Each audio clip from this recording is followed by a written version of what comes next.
So let's take a look at using Roblox Studio's accessory tool to turn this model into an accessory. So we've done some basic prep. The object has been repositioned relative to grid center in Blender, just to make it easier in Roblox. The mesh itself, let's go into edit mode. The mesh itself has been triangulated. So everything is a triangle. And the triangles, where necessary, have their edges rotated to maintain the structure of the surface that's being described. Because when we triangulate, the diagonal orientation of a particular edge can make a surface look concave or convex depending on what's being described. So we need to pay attention to that. Otherwise, we can end up in situations where we can see the back of the mesh through the front and the front of the mesh through the back. We've also got sharp edges marked, and this maintains or controls our mesh smoothing. We don't want this to look like a blob. Back into object mode. We've got our material assignment, obviously because we can see a texture, but our material, just a single material assigned to the entire object. Just go into shading workspace. And in this instance, we've got a diffuse, a roughness, and a normal map. We don't necessarily need to have these, we just need the diffuse. But we can use them if we want to. The normal map just has a smiley face on it, so it's not a complicated normal map. The project also has vertex colors painted to the mesh. So in Blender, the material is set up to display those so that we can see them as we paint them or use them. But this has no effect on the export. The vertex colors are seen and interpreted correctly during export, so we don't need to worry about these. This is just for display purposes only in Blender. That's the material. We've also obviously got our UV map in place, otherwise again we wouldn't see the image. So select all, that's the UV assigned to one image, one texture atlas, so everything is on this one image. That's what Roblox is expecting, one texture atlas per object. So that's the basic prep. All we need to do now is just export this to an appropriate format. So we could use object, file, export, object, but object is a little fiddly to get textures working correctly with it. We could use FBX, but if we use FBX, we have to do a little bit of fiddling around in Roblox Studio to correct the size disparity. So FBX is much larger in Roblox Studio. So what we'll do is just rely on GLTF. So just make sure our object is selected. It is file, export, GLTF. Change the file name, strip all of that out. Let's go with sunflower. Let's go through the properties. Include selected object only, visible objects, render, blah, blah, blah. That's okay, okay. So just selected objects. Transform, we can leave that at the default. Data. So mesh, apply modifiers, UVs, normals, tangents, attributes, loose edges, vertex colors. We want to include those. So that's okay. Material. Defaults are okay. Shape keys, no shape keys. Armature, no armature. Skinning, no skinning. Compression, no animation. So all we need to do now is just export. Export GLTF2. And now all we need to do is import that into Roblox Studio. In Roblox Studio, we'll just create a new experience just to keep this clean.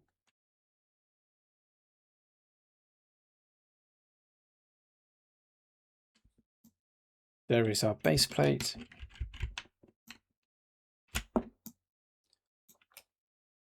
And before we use the tool, so in Avatar, before we can use accessory, we have to bring in the mesh or the object that we want to convert into an accessory. So Home tab, Import, browse to the location of our project. So there is Sunflower GLB, open. There is our preview of our smiley sunflower. That looks okay. So check the properties. Let's just rename this sunflower. Sunflower, check our settings. That's okay. This is optional. So question mark. That's okay. Creator, add to workspace, pivot, blah, blah, blah. That's okay. There's no rig. Don't need to do anything with file transform. File geometry, but don't have to do anything here. So everything else is okay. Import. That'll drop our sunflower into the scene.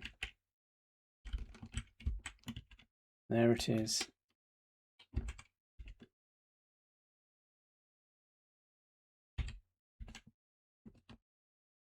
Let's just save the project after we've done that. So file, save to file as.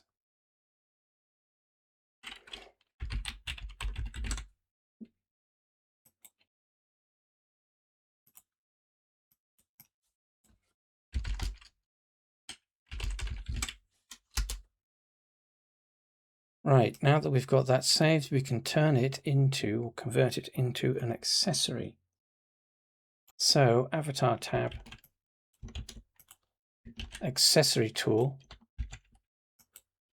and this will open up the panel, the Accessory Tool panel, and this is what we should be looking for. Where this appears will differ depending on your Roblox Studio layout, but you should see this.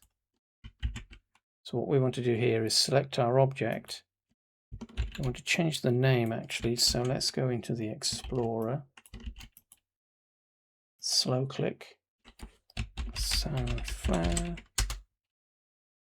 Click on something else just to make sure that that sets itself up correctly, because it doesn't always do that. There we go, sunflower. Next, we've got our options here. We want to set this up as an accessory. That then gives us a drop-down list where we can set the body region. This isn't a body part, it's essentially latching onto a body region. So for this, there's no head, but there is a hat. So we select hat in this instance. We're using classic blocky, despite the fact that this is here. Next, there is our safe region. So we need to put, or need to keep our object inside this valid space volume. And our object, just looking at it, is going to be a bit big. So let's pre-scale this. So we're going to use our widgets, move, scale, rotate. Click on a node, Alt Shift to rescale on all axes rather than one at a time. That's about right. Move, hold Shift so that we do that slowly. Still a bit big, so scale, Alt Shift, rotate, Shift to do it slowly. We want this lopsided on the character's head.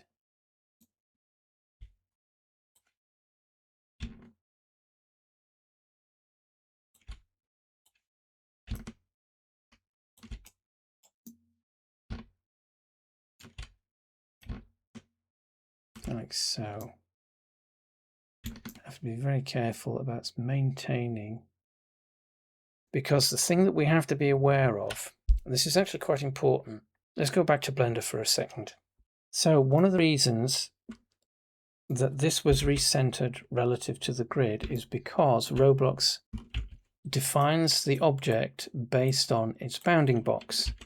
That is this wireframe that surrounds our object. We can make that visible in Blender so that we can see it in Object Properties. Scroll down under Viewport Display, and there is the bounds. So just enable that. So what's important here, and what we were just seeing, is that the bounding box defines the area that the object occupies. So if we rotate this off kilter or off axis, that shifts the bounding box. So if we note that, so it's what, 1 2/3 maybe. If we rotate our object, we change the volume that the entire object now occupies. So even though the bounding box is this, it's now occupying this much space rather than this. So in Roblox, when we rotate our object, if we rotate it off axes, let's go back to Roblox Studio, we can see that we are much more prone to be going outside the safe zone, even though the mesh is inside the safe zone, because the bounding box is what's defining the object in Roblox Studio, and it's this corner of the bounding box that's poking through the limit of the safe zone.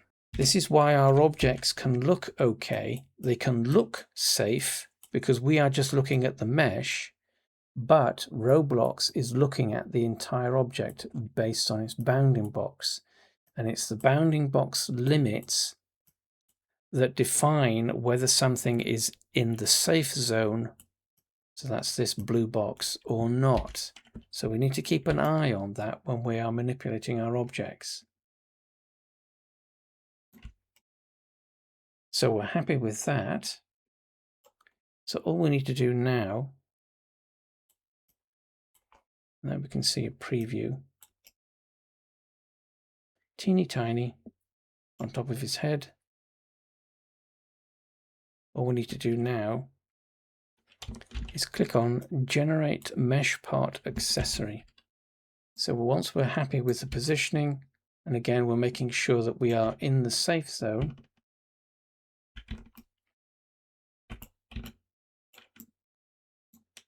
we just click on Generate Mesh Part Accessory. We'll get the confirmation message, confirm. And what that's done is it's dropped a game entity called Sunflower into the Explorer, and that is our accessory.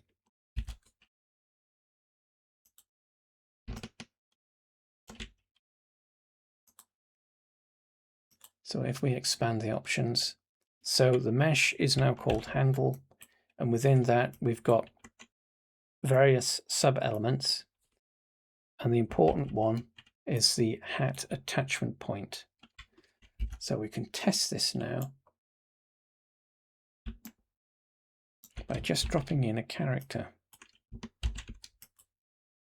R15, R6, let's just go with mesh avatar 2016 or 2012, because this will be uploaded eventually as just a generic product.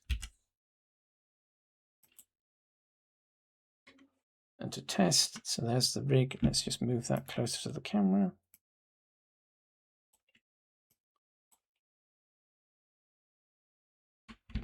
All we need to do is drag Sunflower, or copy it, into, so which one's the rig? There's the rig. Expand that and just drop that Sunflower inside rig, and it will automatically appear where it's supposed to.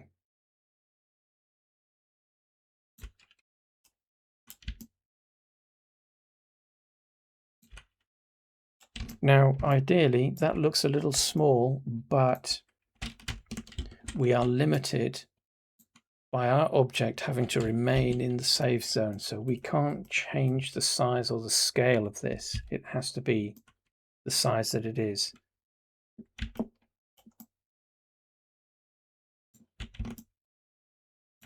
But that is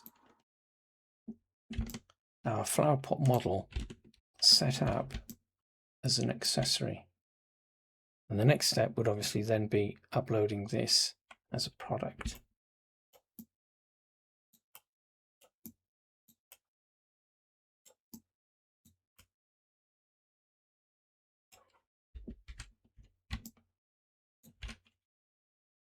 So let's just save this file, save to file as. We're just going to do a version save here so that we have the earlier stage and this one. So basically what this process does is it creates a game entity. That game entity has a number of components depending on what the object is, and the critical one is the mesh, which is renamed handle, and the attachment point, hat attachment in this instance. We don't need to, when we're testing these, we don't need to drop that actually onto, where is the head? We don't need to drop that onto the head. The fact that the attachment point is in the game object, we just drop it inside rig, which is the entire character, and Roblox will automatically just position this on the correct element because it's actually using the attachment points, not the mesh parts.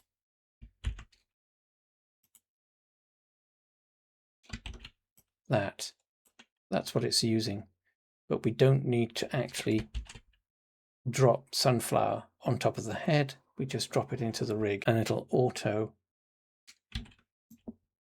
sort everything out for us. But there is our sunflower as an accessory.